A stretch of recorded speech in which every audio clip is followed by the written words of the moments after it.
Bom dia para todos. Primeiro eu quero agradecer a Deus por estarmos aqui e agradecer o convite para participar dessa palestra, desse encontro aqui com todos vocês. Cumprimento de um modo especial Marcelo Mena, subsecretário de Meio Ambiente de Chile, Ezequiel Gonçalves, reitor da universidade que nos acolhe, Carme, decana da universidade, que nos acolheu de forma tão amorosa, Francisca Rivero, da Fundação Avina, Diego Luna, que é da Fundação Futuro Latino-Americano, e Marianela Cury, da Fundação Futuro Latino-Americano. Dizer que, para mim, é uma satisfação poder compartilhar algumas ideias com vocês aqui do Chile. Primeiro, eu costumo dizer para as pessoas, sempre que vou falar sobre desenvolvimento sustentável, de que eu não tenho uma formulação acadêmica sobre desenvolvimento sustentável. Eu tenho uma experiência vivencial ao longo de mais de 30 anos, desde que conheci o Chico Mendes, quando tinha 17 anos de idade, e passei a trabalhar com ele até o período em que foi assassinado. É desse lugar que eu vou falar, dessa experiência como militante socioambiental, como deputada, vereadora, senadora, ministra do Meio Ambiente e até a função que ocupei em 2010 como candidata à presidência da República. Uma outra coisa que eu costumo fazer é uma mesclagem entre algumas coisas dessa troca de experiência da ação socioambiental no Brasil, do que vivi como ministra, como senadora, mas dentro de uma fala mais ampla sobre desenvolvimento sustentável, dentro de um determinado contexto, que obviamente sem a pretensão de dominar a realidade particular do Chile, que com certeza, como no Brasil, é muito complexa, com os desafios da água, com os desafios do manejo da terra, com os desafios da geração de energia, da proteção da biodiversidade, enfim, todos os desafios sociais e ambientais que vocês têm. Eu sempre inicio dizendo que nós estamos vivendo uma grave crise. Para enfrentarmos a mudança do modelo de desenvolvimento, sair da forma predatória para a forma sustentável, é preciso que haja, em primeiro lugar, um reconhecimento da crise que nós estamos vivendo, da magnitude da crise que nós estamos vivendo, sob pena de não termos uma incidência consequente sobre os problemas. E, a partir daí, uma concepção também de que a sustentabilidade não é apenas uma maneira de fazer as coisas. Não é apenas uma mudança na nossa maneira de fazer as coisas, de gerar energia mais limpa, de tratar melhor os nossos resíduos, de cuidar das florestas, enfim. Eu costumo dizer que o desafio da sustentabilidade é, em primeiro lugar, fazer um profundo questionamento à nossa maneira de ser, à nossa visão de mundo, à nossa forma de ser e estar no mundo. Portanto, a sustentabilidade não é só uma maneira de fazer, é uma maneira de ser, é uma visão de mundo, um ideal de vida. É a busca de um novo projeto identificatório para a humanidade e que possa ser traduzido a partir de um novo ideal identificatório, esse novo ideal identificatório possa ser traduzido em novos projetos identificatórios. A crise que nós estamos vivendo requer de nós muito mais do que a construção de novas formas de fazer, a construção de novos sentidos, de novos significados, de novas significações.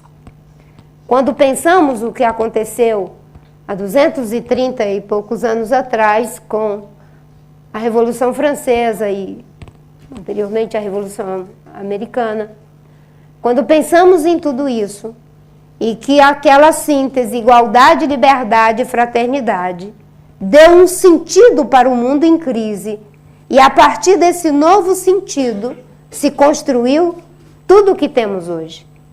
Não foi apenas uma mudança na maneira de fazer, na visão de mundo, nos ideais de vida. Tudo isso nos trouxe até aqui. Igualdade, liberdade e fraternidade, fazendo uma síntese das grandes contribuições da humanidade, abriu um portal de transformação quando se fechava um outro ciclo civilizatório. Eu diria que nesse momento nós estamos vivendo uma situação semelhante, uma crise civilizatória. E por que uma crise civilizatória? Uma crise civilizatória porque a crise que a gente vive hoje, ela se compõe de 5 grandes crises. Temos uma grave crise econômica, o que aconteceu em 2008, que desencadeou essa crise que estamos vivendo e nos debatendo com ela, foi apenas a manifestação sintomática de um problema que já está há muito tempo corroendo, criando uma profunda desagregação nas estruturas econômicas que temos. Temos uma grave crise econômica e que o tempo todo estamos tentando resolvê-la em todos os lugares. Com a crise econômica tivemos que mobilizar trilhões e trilhões de dólares para socorrer a crise. Mas ela continua, porque ela tem um problema estrutural. Temos uma segunda crise, que é uma crise social. A gente diz que tem uma crise econômica porque ela chegou no andar de cima. Mas a gente esquece que existem 2 bilhões de seres humanos que vivem com cerca de $2 por dia. E os que vivem com cerca de $2 por dia, sobre os quais recai a falta de saúde, de educação, de moradia, de transporte, de todos os bens e serviços necessários para uma vida digna, esses sempre viveram em crise econômica. Mas ela não ganha esse nome, porque estava no andar de baixo. Temos uma grave crise social. Temos uma crise ambiental profunda, que se configura no problema da contaminação da água, do sol, do ar que a gente respira, que se configura na grande perda de biodiversidade, que é um problema aqui em Chile, mas em todos os lugares do mundo. Hoje, perdemos 1000 vezes mais biodiversidade do que há 50 anos atrás. E isso não está sendo desacelerado, mesmo com as metas de redução de perda de biodiversidade estabelecido pela Convenção da Biodiversidade. E como se não bastasse esses problemas, degradação de solo, desertificação, temos o Armagedon da crise ambiental, que é o problema das mudanças climáticas, onde a emissão de CO2 faz com que se tenha o aumento de temperatura, todos aqui nessa sala sabem do que se está falando, e o risco de comprometer o futuro da vida na Terra. As metas que foram estabelecidas para todos os países têm a ver com o esforço da civilização em reduzir emissões que levam ao aquecimento global e que podem comprometer o equilíbrio da vida na Terra. É uma espécie de Armagedon ambiental. Para além da crise econômica, social e ambiental, eu diria que temos também uma crise política. A crise política não pode ser pensada apenas na realidade do Chile, do Brasil, da Europa, dos Estados Unidos. É uma crise que está no mundo inteiro. E talvez essa crise tenha um sentido, tenha uma razão de se configurar como um espírito de época, que é o fato de que quando as instituições que hoje temos, sobretudo no mundo ocidental, que nos trouxeram até aqui, que operaram a democracia, que substituiu as monarquias, quando isso aconteceu, nós tínhamos uma realidade de 1 bilhão de pessoas no planeta. Hoje somos 7 bilhões. E em 30 anos chegaremos a 9 bilhões de seres humanos. Quando as instituições que temos hoje foram criadas, pensadas, inventadas, obviamente que depois aperfeiçoadas, tínhamos como vetor de circulação das informações o surgimento do papel impresso, que possibilitou o trânsito de ideias que foram transformando o mundo. Houve ali uma quebra da intermediação da informação de uma forma jamais imaginada. E isso fez com que milhares e milhares de pessoas tivessem acesso a ideias que foram tensionando para a transformação de estruturas que estavam colapsando. Hoje, eu diria que essa contribuição está batendo no teto, porque somos 7 bilhões de pessoas com uma ferramenta poderosíssima de fazer transitar a informação em tempo real, que é a internet. Essa ferramenta poderosíssima faz com que a informação, a intermediação da informação, pelos agentes clássicos dessa intermediação, mais uma vez, seja quebrada e possibilita a interação pessoa a pessoa, criando suas próprias audiências, suas próprias formas de dar visibilidade ao que pensam, ao que fazem, ao que sentem, enfim. E isso tem criado uma demanda muito grande por aumentar a participação. As pessoas querem participar, não querem mais ser meros espectadores da política.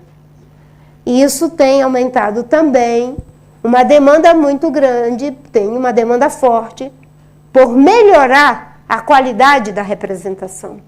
A representação política hoje está sendo questionada como se nós, os políticos, não mais representássemos a sociedade, e os jovens dizem muito isso. Vocês não nos representam? Nossos sonhos são maiores do que as urnas de vocês? No Brasil, a jovem levantou o cartaz, são tantas coisas que nem cabem aqui. Enfim, em todos os lugares esse questionamento. Há uma crise política. E eu diria que na base da crise econômica, da crise social, da crise ambiental e da crise política, temos uma crise de valores. A crise de valores não no sentido moralista da palavra valores, mas no que concerne aquilo que é produzido como capacidade de me importar com o outro. A capacidade de me importar com o outro tem a ver com a ética. Porque, de alguma forma, é como se estivéssemos sendo tragados por uma ética de circunstâncias que vai tornando cada vez mais frágil esse elo entre o passado, que nos ensina, e o futuro, que nos instiga a continuar vivos como sociedade, como humanos, como civilização. Há uma crise profunda de valores. Quando eu penso a ética, eu não estou pensando a ética como um sistema fechado, rigorista, teísta, que não se transforma, que não é atravessado pela cultura. pensando a ética também não como uma ética relativa que se adapta às necessidades dos interesses, sem considerar que existem valores que devem ser preservados. A ética deve ser pensada como uma ética dos valores. Ética dos valores que nos ajude a romper com o círculo vicioso de separar aquilo que se diz daquilo que se faz. De defender valores universais enquanto se transgride esses valores no particular. Ética de circunstância, que separa a economia de ecologia, política de ética, que separa o que se diz do que se faz. Que sacrifica os recursos de milhares de anos pelo lucro de apenas algumas décadas. Quando destruímos a água, quando destruímos a floresta, ou quando a especulação imobiliária faz com que se tenha uma crise econômica que destrói empregos, que destrói indústrias, que destrói as economias dos povos, isso é uma ética de circunstância que sacrifica os recursos de milhares de anos pelo lucro de apenas algumas décadas. Se temos 5 crises compondo uma crise econômica, social, ambiental, política e de valores, a conclusão que eu chego é que estamos diante de uma crise civilizatória. E crises civilizatórias são muito complexas, muito difíceis de serem tratadas, manejadas. Geralmente, quando nos deparamos com alguma situação difícil, nós recorremos a 2 coisas. Recorremos à nossa intuição e recorremos ao acervo de experiência que temos. Temos intuição, mas com certeza não temos um bom acervo de experiência para recorrer a ele no que concerne a crises civilizatórias. Se nós buscarmos nos inspirar nos egípcios, talvez não encontremos. Nos romanos, nos gregos, nas civilizações pré-colombianas, eles colapsaram e colapsaram mesmo. Com uma diferença, não colapsaram todos de uma vez. Havia um manejo sustentável de crises. Um estava florescendo, o outro estava colapsando.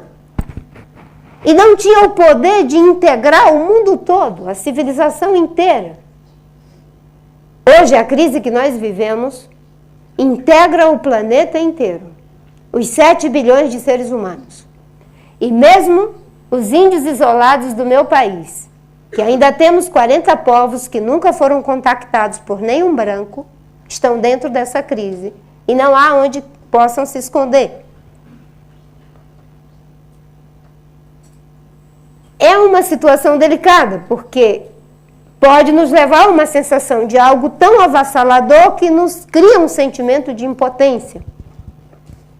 Mas eu acho que nós temos uma vantagem comparativa que nos pode dar muita esperança se compararmos aos que colapsaram antes de nós. Eu desconfio que eles não sabiam que estavam vivendo uma crise civilizatória. E eu sinto que cada vez mais nós percebemos, a ciência nos ajuda, a intuição nos mostra que estamos vivendo uma crise de magnitude muito grande. E isso faz toda a diferença. Faz toda a diferença se tivermos uma atitude clínica diante da crise. O Bauman, no seu livro Em Busca da Política, diz que, diante de determinadas circunstâncias, podemos ter uma atitude clínica ou uma atitude cínica. Na atitude cínica, nós vamos continuar fazendo as mesmas coisas, justificados por uma ética de circunstâncias que não nos levará a alterar o nosso comportamento, a nossa maneira de ser e a nossa maneira de fazer as coisas. Na atitude clínica, nós temos que ter uma intervenção sistêmica, olhar para que tipo de ações podem mudar a estrutura, a qualidade do tecido civilizatório que hoje nós identificamos como precisando de mudança. E a esperança de que, de fato, todos nós tenhamos essa atitude clínica. Isso não é a tarefa de um partido, isso não é tarefa de uma pessoa, isso não é a tarefa de um grupo, isso é a tarefa de toda a humanidade. De toda a humanidade. Portanto, é ao mesmo tempo uma grande oportunidade de buscar novos sentidos, novos significados, novas significações que nos possibilite nos integrar na direção das saídas. E talvez isso seja possível a partir da ideia, não da queixa sobre os problemas. A queixa é paralisante. A queixa é a repetição da mesma coisa, alimentando um problema, porque de alguma forma isso cria um ganho secundário por ficar sempre me queixando de uma determinada coisa. É o momento da ressignificação da experiência.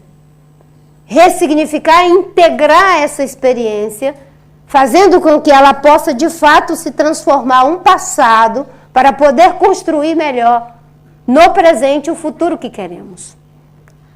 E eu acho que essa ressignificação tem muito a ver com as palavras do Sartre, que diz: nós não somos o resultado e o produto daquilo que o passado fez conosco. Nós somos o resultado e o produto daquilo que fazemos com o passado. Se fizemos algo no passado que nos tornou carbonos dependente e que isso faz com que ameacemos o futuro do planeta, se o nosso sucesso nos levou a essa situação, ressignificar essa experiência me enche de muita esperança. Não na ideia do otimismo ou do pessimismo. Isso não resolve. Sempre que me perguntam se sou pessimista ou otimista, eu digo que nem uma coisa nem outra. Tão somente persistente. Será da nossa persistência que haveremos de encontrar respostas para os problemas que nós mesmos criamos. E talvez um caminho seja esse de ressignificação da experiência. Talvez um ponto de contato com a nossa base civilizatória mais profunda. A maior parte da nossa existência não foi orientada, significada pelo ideal do ter, como hoje nós nos encontramos. A maior parte da trajetória da raça humana foi orientada pelo ideal do ser. Se olharmos para trás, o que nos trouxe foi o ideal do ser. O ter e o fazer é algo muito recente. Tem cerca de 450 anos. Mas já provocou uma mudança muito profunda na existência da humanidade, da civilização. Os gregos, o que eles queriam ser? Eles queriam ser sábios e livres. Investiram no conhecimento, na sabedoria, na reflexão e na liberdade. Criaram a democracia. Não para as mulheres, não para os escravos, obviamente, e nem para as crianças.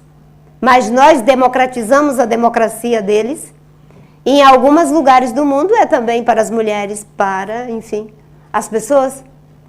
Em alguns lugares do mundo ainda estão lutando para ter a democracia. Eles queriam ser sábios, queriam ser livres. Os romanos queriam ser grandes, queriam ser fortes. E o sucesso de tanta grandeza e de tanta fortaleza, de tanta força, foi o que decretou o seu fim. Porque com tantos territórios conquistados, com tantos povos dominados, era impossível manter a identidade cultural e territorial. E talvez a gente não viva algum problema em relação à falta. Nós estamos sofrendo do mal do excesso. Excesso de sucesso. Conseguimos tanto sucesso para gerar energia com carvão, petróleo e gás, que deu no que deu. E o sucesso vicia. E a gente quer repetir indefinidamente a fórmula do sucesso. E quanto mais repetimos, mais estamos nos afogando dentro daquilo que, como o barão que puxava os cabelos, tentava sair da areia movediça. Estamos vivendo a crise do sucesso, que é a mais difícil. Na Idade Média, as pessoas queriam ser santas. Eu sei que muita gente vai dizer, mas cometeram muitos pecados dramáticos em nome da santidade. Mas queriam ser santas, queriam ser. Um belo dia o mercantilismo nos fez acordar bastante diferentes. E o ser filósofo virou fazer filosofia. O ser santo virou fazer igrejas, fazer dízimo, fazer fiéis. E nós chegamos ao período transformador da década de 60, com todos os questionamentos que foram colocados, mas cairmos na armadilha de uma palavra. A relação amorosa entre duas pessoas que se amam virou fazer amor. Por mais revolucionários que fôssemos, estávamos repetindo a mesma coisa. Até naquilo que é mais profundo, que é mais sagrado, fazer amor. E o que acontece numa cosmovisão em que se faz indefinidamente? Ou se cria um lugar para colocar tanta coisa que se faz, ou vamos morrer sufocados com as coisas. Como aquele filme lá do Harry Potter, né? Que tocava nas coisas e aumentava. E nós criamos um lugar muito eficiente para colocar tantas coisas que fazemos. Um buraco negro chamado consumo. A gente faz e consome, faz e consome, faz e consome. E já estamos comprometendo quase que 50% da capacidade de regeneração do planeta. E o que os especialistas dizem é que se tivermos o mesmo padrão de consumo e produção dos japoneses, dos americanos e dos europeus, precisaríamos de pelo menos 4 planetas Terra. O que nos coloca diante de um dilema ético. Se esse modelo não pode ser universalizado, porque não tem planeta para universalizá-lo, como ele pode ser eticamente defendido? Por isso que o relatório Nosso Futuro Comum, com a ministra da Noruega, Brundtland, colocou uma nova equação: mudar o modelo de desenvolvimento. Sair do modelo insustentável para um modelo sustentável. E é engraçado que é uma crítica muito delicada. Vamos mudar o modelo de desenvolvimento para um modelo sustentável.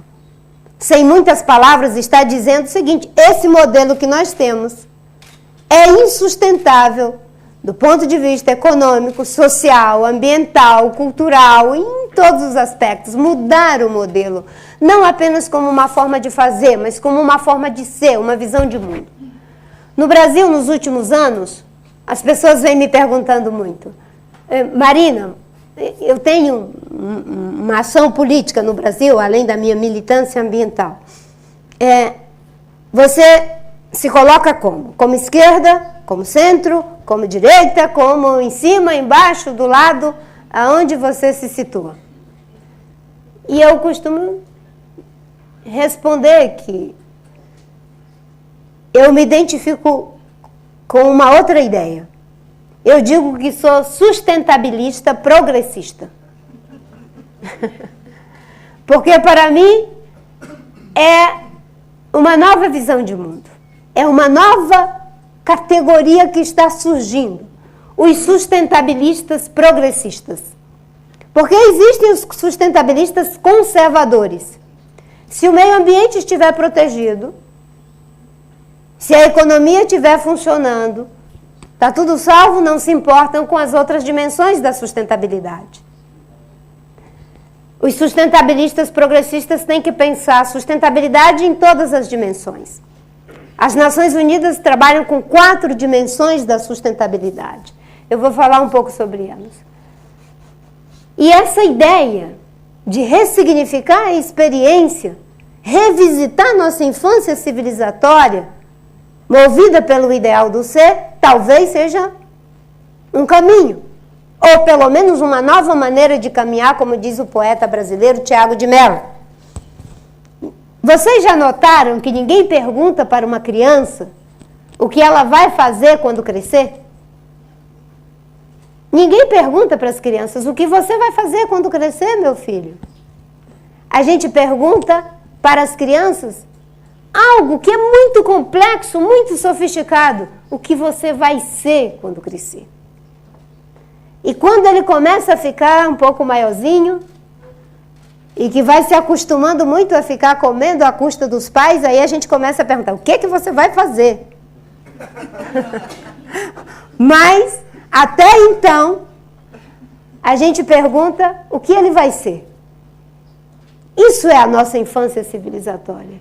E nesse momento tem uma pergunta, o que queremos ser como raça humana, o que queremos ser como civilização, o que queremos ser como brasileiros, como chilenos, como comunidade global.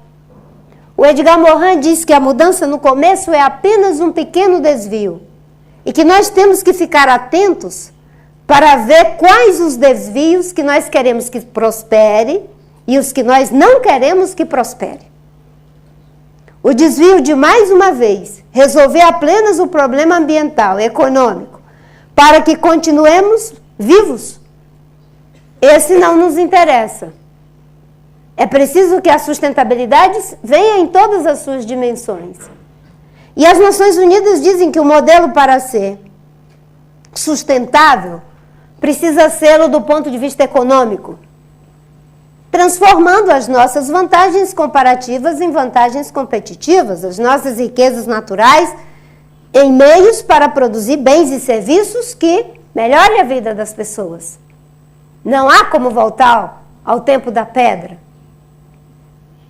Um modelo para ser sustentável precisa ser também do ponto de vista social, que esses bens e serviços com equidade possam ser distribuídos para as pessoas, para que elas tenham igualdade de oportunidade, de condição social, de meios, todos os aspectos. Eu vi o relatório da CEPAL, muito interessante, a visão com a qual eles trabalham.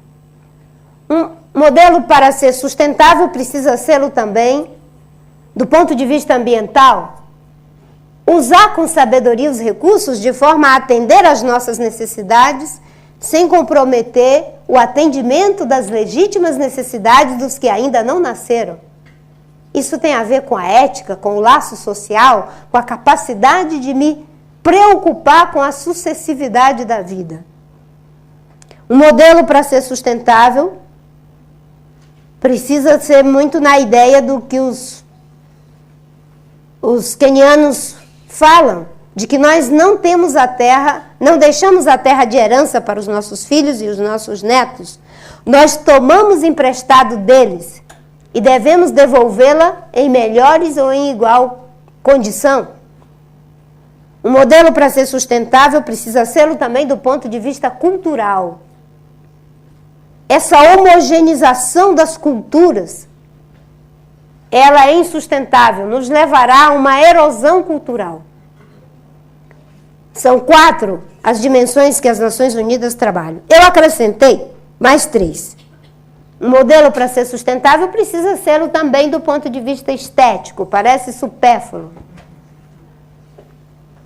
Mas nós não somos apenas matéria, nós somos seres acústicos, somos seres simbólicos. somos seres imagéticos, somos seres pictóricos, nós nos constituímos de todas essas coisas.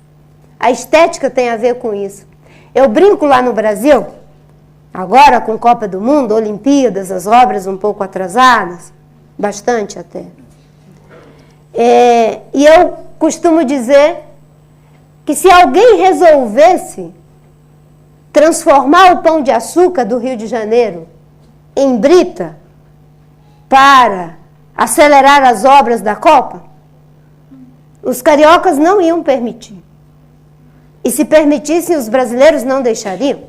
E se nós, os brasileiros, permitíssemos, vocês, a humanidade, o resto do mundo, não iria deixar. Porque aquilo faz parte das paisagens da humanidade, das belezas paisagísticas da humanidade. Não é apenas uma pedra grande, é a dimensão da sustentabilidade estética. Um modelo para ser sustentável precisa ser também do ponto de vista político.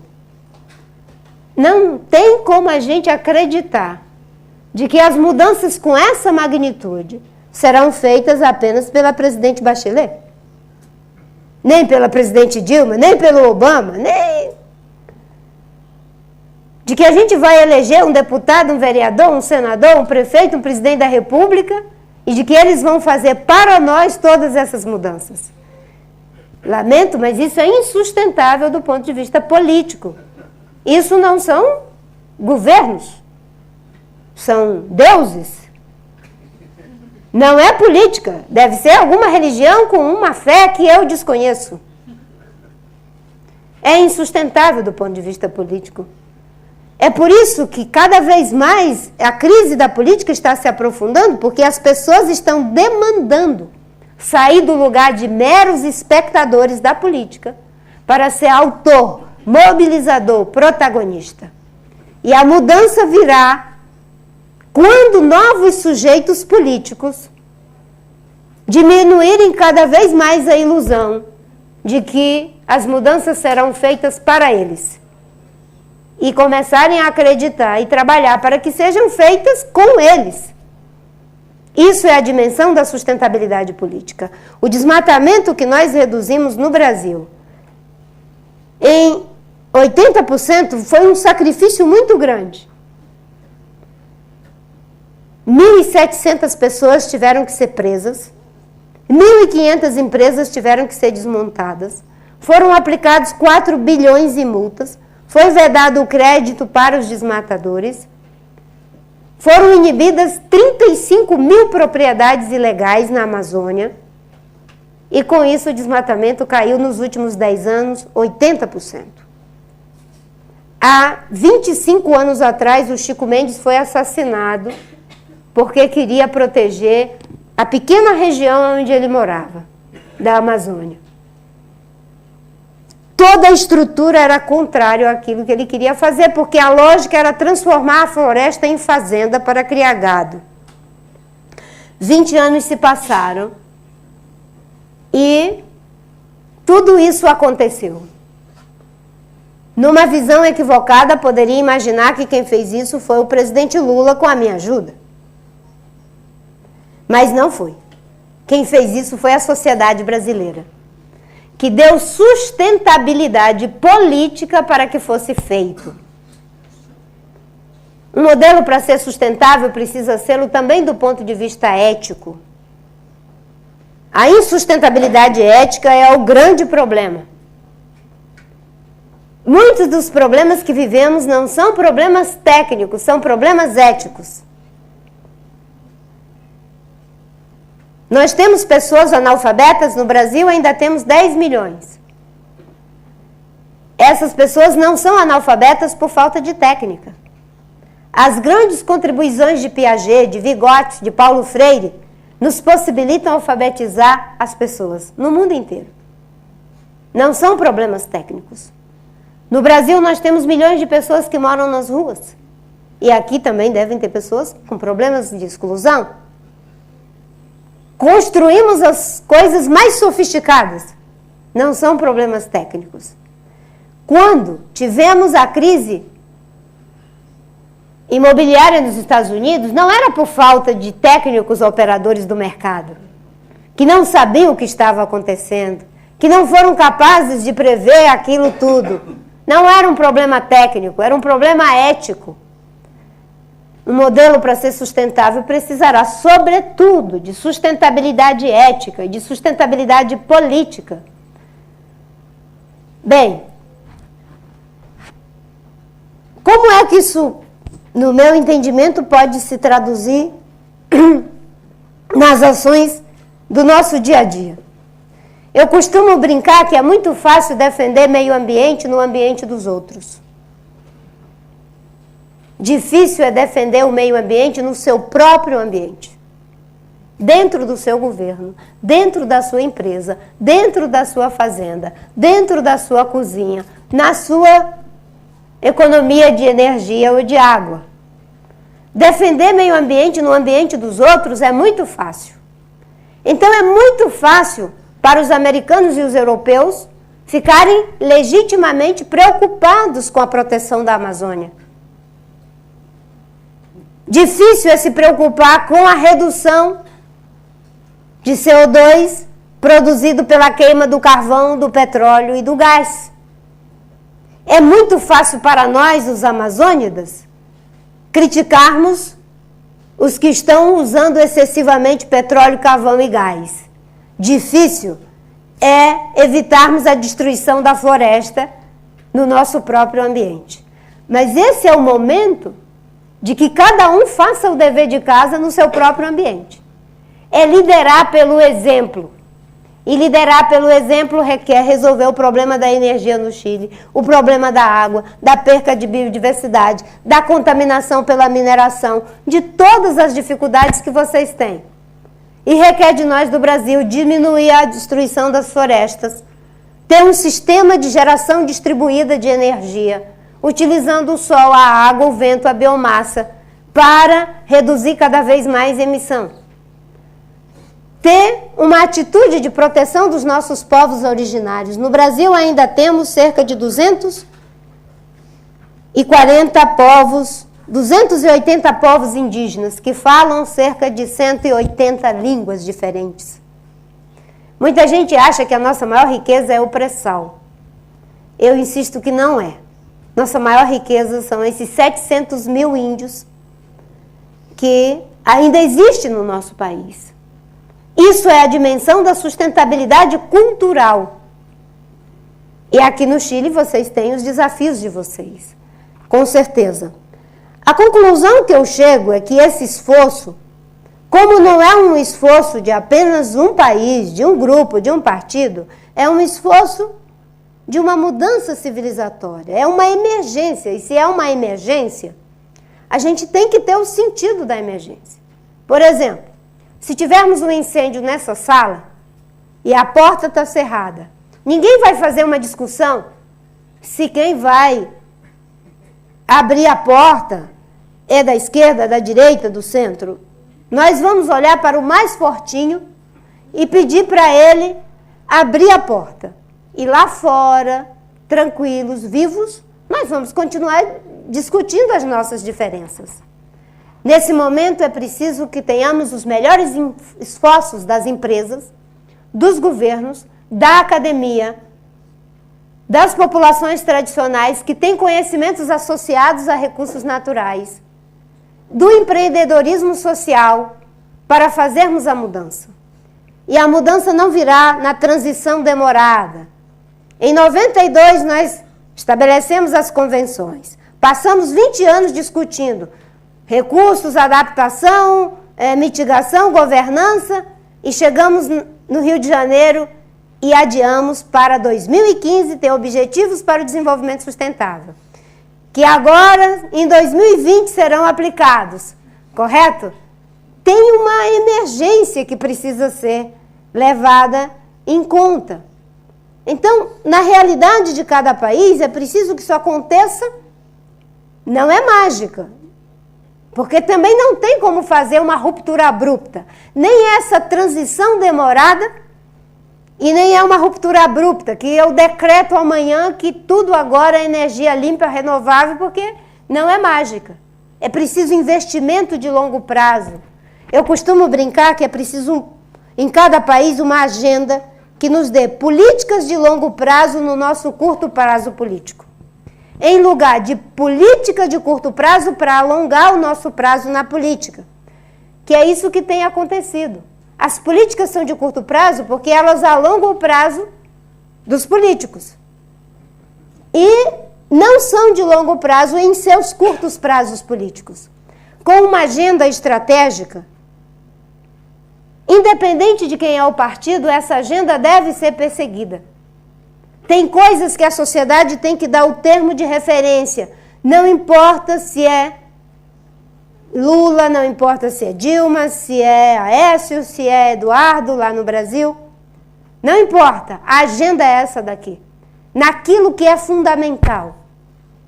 Bem, a ideia de liderar pelo exemplo, de fazer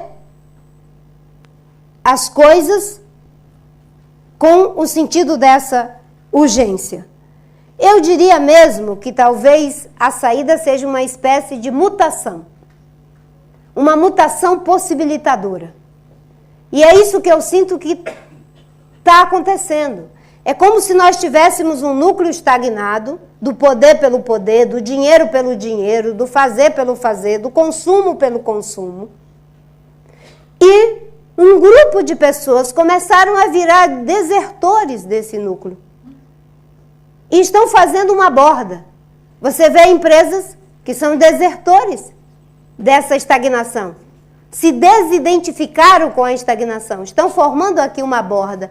E é como se essa borda viesse para encapsular o centro, esse núcleo. Eu tenho uma esperança de que nós estamos vivendo o que eu chamo de agregação dispersiva, é um paradoxo, e uma dispersão agregadora. A agregação dispersiva consiste em, unidos pelos ideais, por essa nova maneira de ser, que todos comecem a fazer o dever de casa. Porque cada um passa a ser um pontinho gravitacional. Aqui nós somos um ponto gravitacional. Podemos sê-lo. E em torno de cada um mais outro. E daqui a pouco você tem uma nova superfície para a qual possamos migrar. A crise civilizatória, com consciência dela, não é necessariamente um abismo. É um portal para grandes transformações. Desde que tenhamos os significados, as significações que nos impulsionam nessa direção.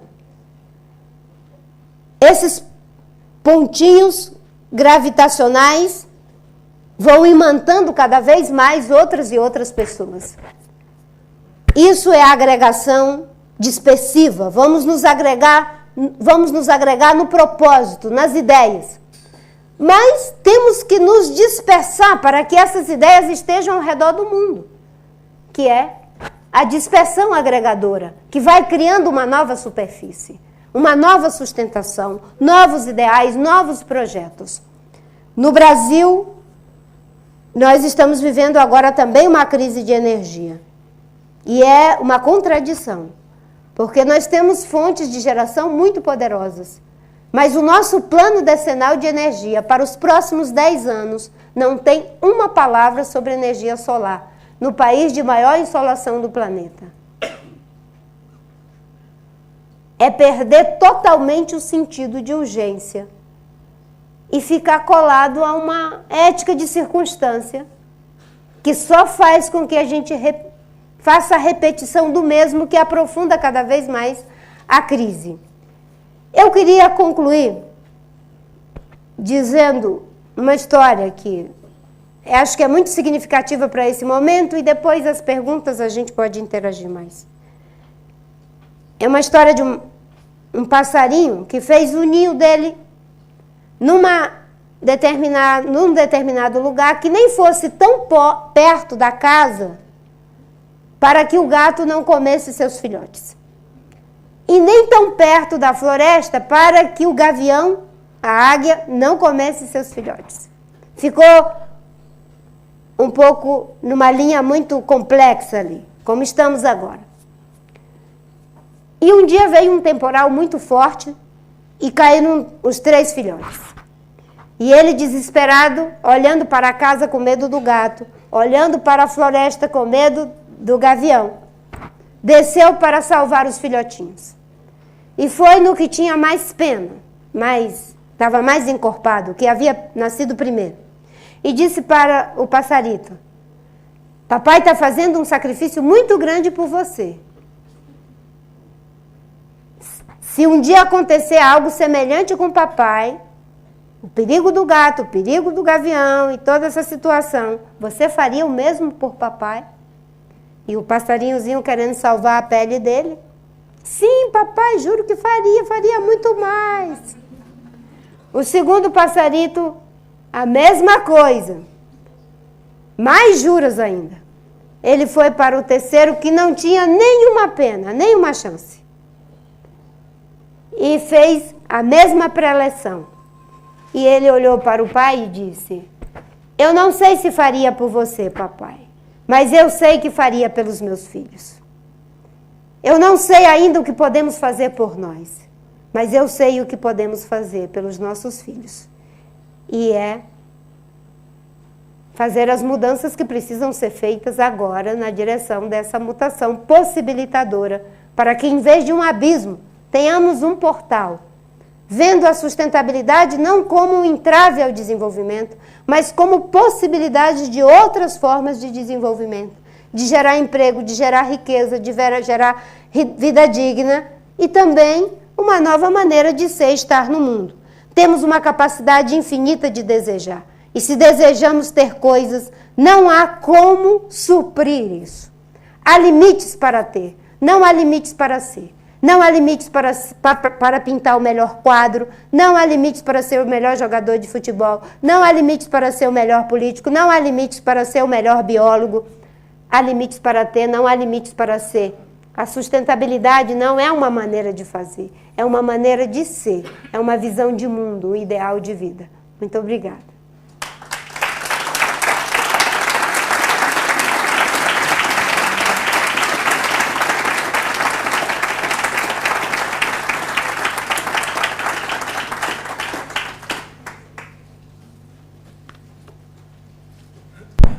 Hola, ¿sí? Sí. Muchas gracias, Marina, por tu conferencia tan inspiradora y también por tu emoción para compartir tu experiencia con nosotros. Me han llegado algunas preguntas que quiero compartir contigo.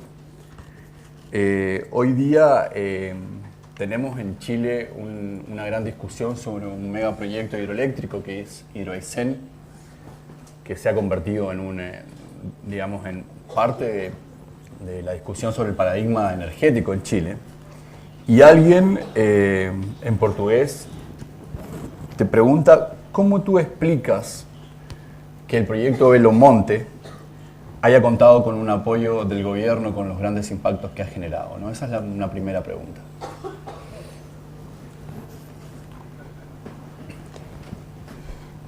Belo Monte é um projeto muito complexo. No Brasil, nós temos como fonte de geração de energia o potencial hídrico, que é enorme, com uma dificuldade de diversificar a matriz energética. É o problema do sucesso, é a maldição da fartura, porque não se consegue olhar para outras fontes. E estamos dependentes quase que exclusivamente de uma única fonte de geração. 63% do potencial de geração de energia hídrica do Brasil está na Amazônia. Belo Monte era um projeto pensado inicialmente para 11 mil megawatts. Quando eu fui ministra do Meio Ambiente, suspendemos a discussão do licenciamento do projeto e encaminhamos para estudos. Esses estudos fizeram uma proposta de que fosse reduzido para 3 mil megawatts, com uma série de condicionantes que poderiam ser pensadas em 3 níveis. O projeto, para ser feito, precisa atender à viabilidade econômica, a viabilidade social e a viabilidade ambiental. Hoje eu diria que Belo Monte não atende à viabilidade econômica porque está sendo feito pelo governo com recursos do contribuinte. Não atende à viabilidade social porque afeta e impacta negativamente as populações locais. E muito menos a viabilidade cultural, porque as populações indígenas afetadas sofrerão problemas que são irreversíveis. Mas houve uma decisão do governo de que iria fazer, mesmo com todos os questionamentos que estão sendo feitos pelas populações indígenas, pelo Ministério Público, pelo Tribunal de Contas e, enfim, pelos cientistas. É uma contradição. Não é que não se pode fazer hidrelétrica, eu não tenho uma visão ideológica contra a hidrelétrica, mas é preciso que se tenha a resposta das três questões. Não é só a viabilidade econômica, é também a social, a ambiental, cultural.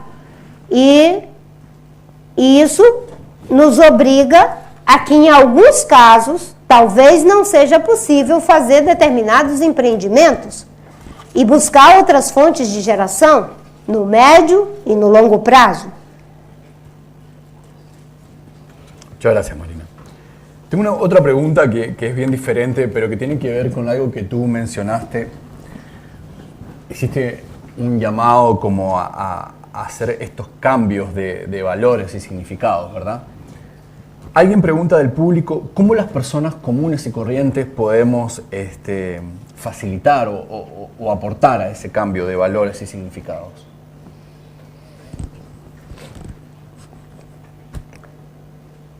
Eu, quando era muito jovem, conheci o Chico Mendes, que era uma pessoa muito simples, um extrator de caucho, que de repente começou a questionar o modelo de destruir as florestas para fazer pastagens e expulsar as populações tradicionais.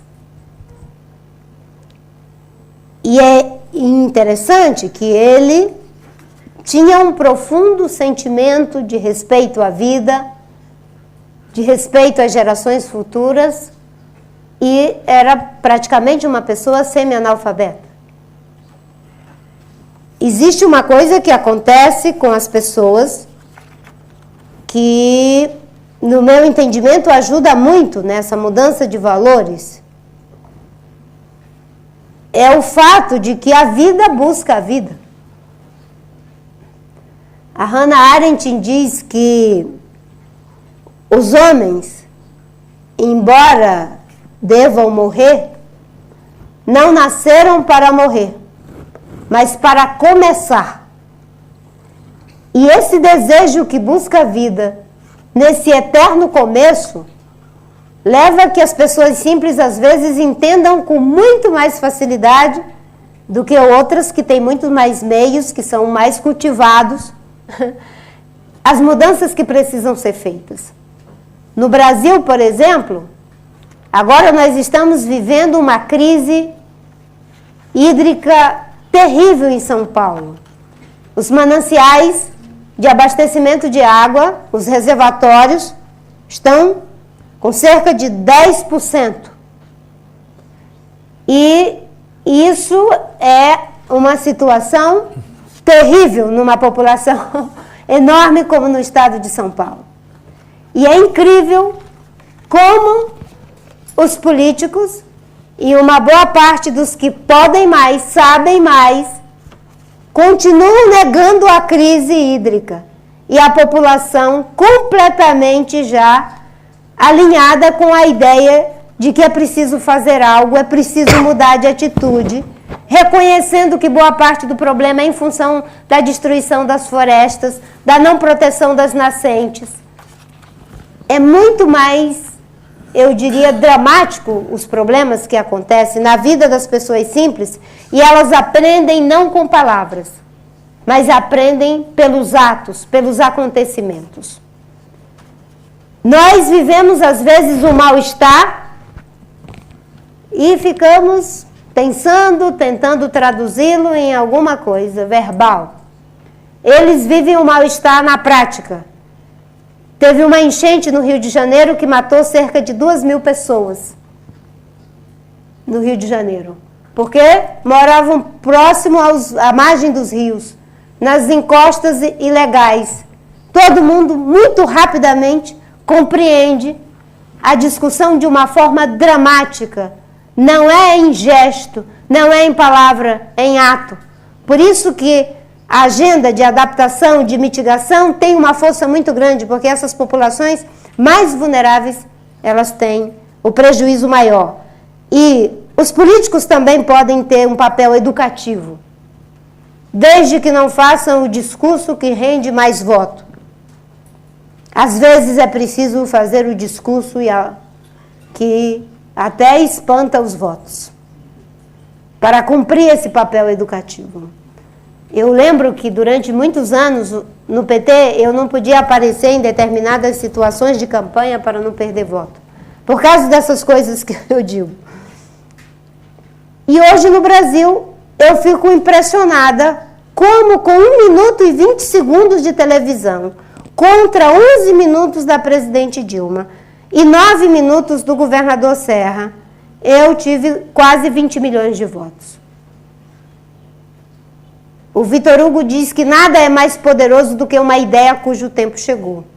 E uma ideia cujo tempo chegou só precisa de uma coisa, das pessoas que se dispõem a essas ideias.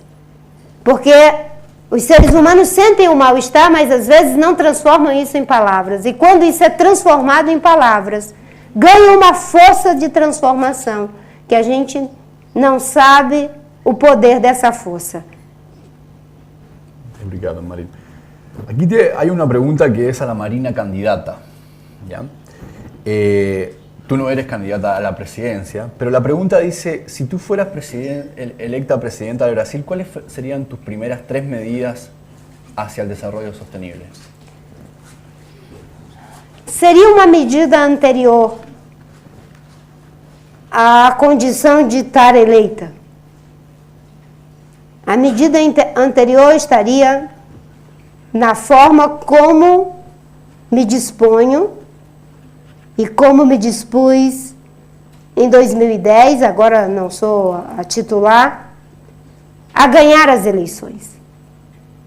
Isso é que faz a diferença para poder se falar das medidas depois que se ganha. Porque a depender da forma como se ganha, teremos condição de fazer ou não as medidas. Em 2010, quando chegavam as pesquisas e dizia tu tem que parar de falar de meio ambiente, porque as pessoas não entendem muito isso. Há que falar de tantas coisas que as pessoas estão demandando.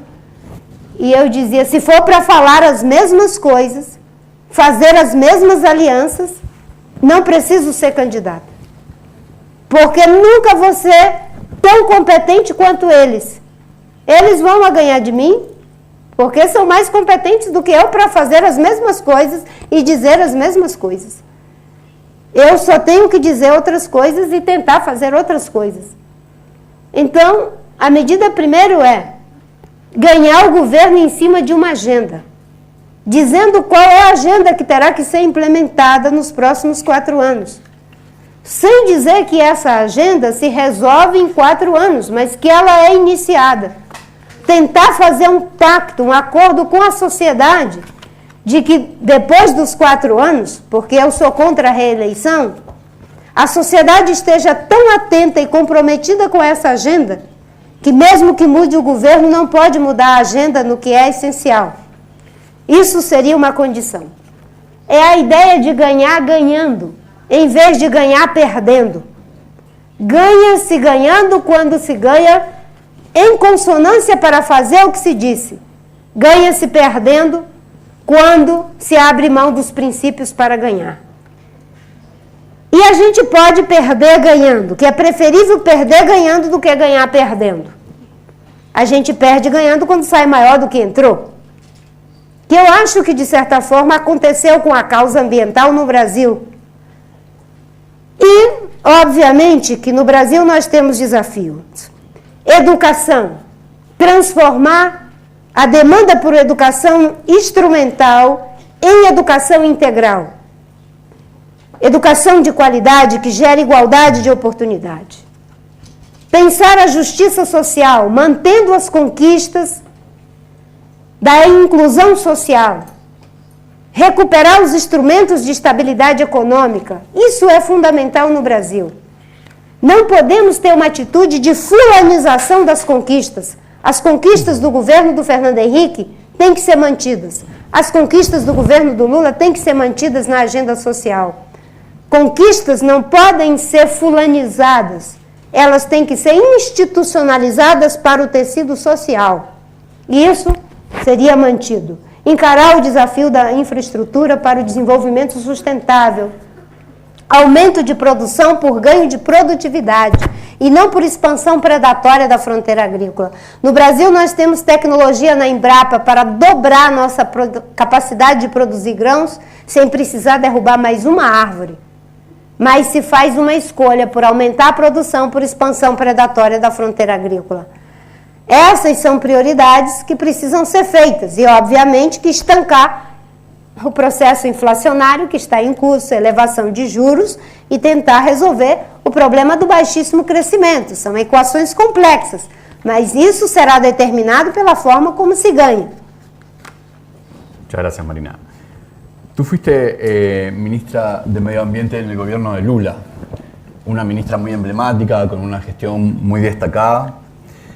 Y en tu charla hablabas mucho de los valores y los símbolos, los significados. La pregunta que hace alguien en el público es, ¿cuáles fueron, qué sentiste en términos de cuáles fueron valores o significados que no cumplieron tus expectativas y que te llevaron a esa renuncia en el gobierno de Lula?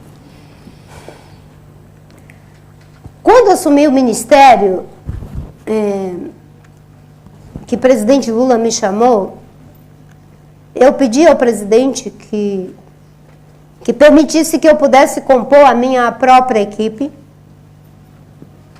E a equipe foi uma equipe mesclada com pessoas da academia, pessoas que já estavam dentro do próprio governo, pessoas dos movimentos sociais e pessoas ligadas aos partidos, desde que fossem, de fato, ambientalistas com capacidade técnica, não apenas políticos. Foi assim que compusemos uma equipe.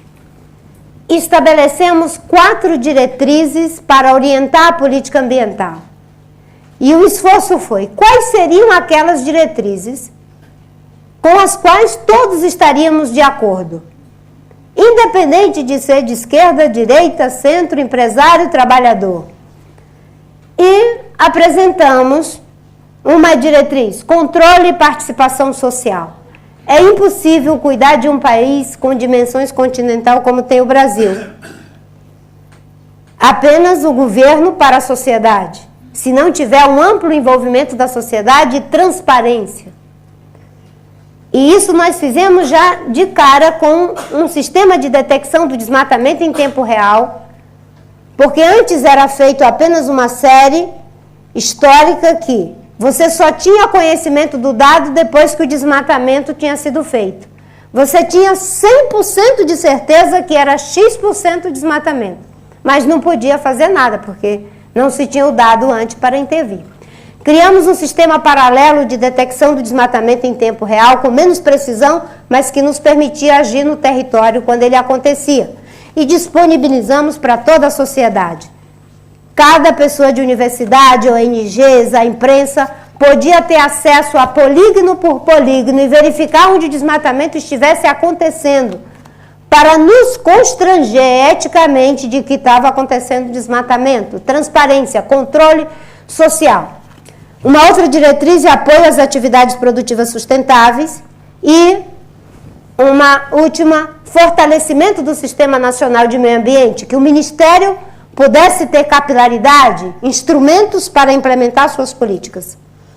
Ninguém é contra o fortalecimento do Sistema Nacional, ninguém é contra a que tenha controle e participação social, ninguém é contra desenvolvimento sustentável, ninguém é contra era contra essas diretrizes. Com elas, nós começamos a trabalhar e trabalhamos durante 5 anos. A Acontece que chegou um determinado momento em que começou a haver uma pressão muito forte sobre o presidente Lula. E aí tinha a ver com hidrelétricas, tinha a ver com a agenda de agricultura, de energia e principalmente o desmatamento, por aquelas ações que eu mencionei. Havia um grupo de ministros dentro do governo e de governadores nos estados que estavam pressionando o presidente Lula a revogar as medidas do desmatamento. E naquele contexto, percebendo que poderiam induzir o presidente ao erro, eu reuni com minha equipe e falei para eles: é preferível ver o filho vivo nos braços de outro do que morrendo nos seus próprios braços. E naquele contexto pedi para sair. Porque se a sociedade brasileira reagisse contrário à revogação, daria sustentação política para o presidente não ceder às pressões e manter o plano. E foi exatamente isso que aconteceu. Quando saímos do governo, houve uma grande mobilização da sociedade e o plano foi mantido até 2012, sem que pudessem mudar o plano. O problema é que agora mudaram a lei que dava bases para o plano. Mas o que me levou a sair do governo foi insustentabilidade política para continuar mantendo a agenda que havíamos nos comprometido. E, obviamente, que não iria ficar no ministério apenas para ter o título de ministra. É uma corrida de 4x4. Quem está com o bastão na mão tem que correr e levar para entregar para o próximo. Como eu digo, é política de longo prazo no nosso curto prazo político. Foi isso que eu fiz.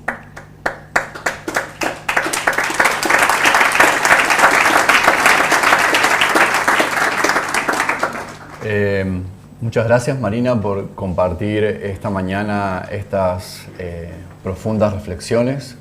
Quiero pedir un aplauso por Marina.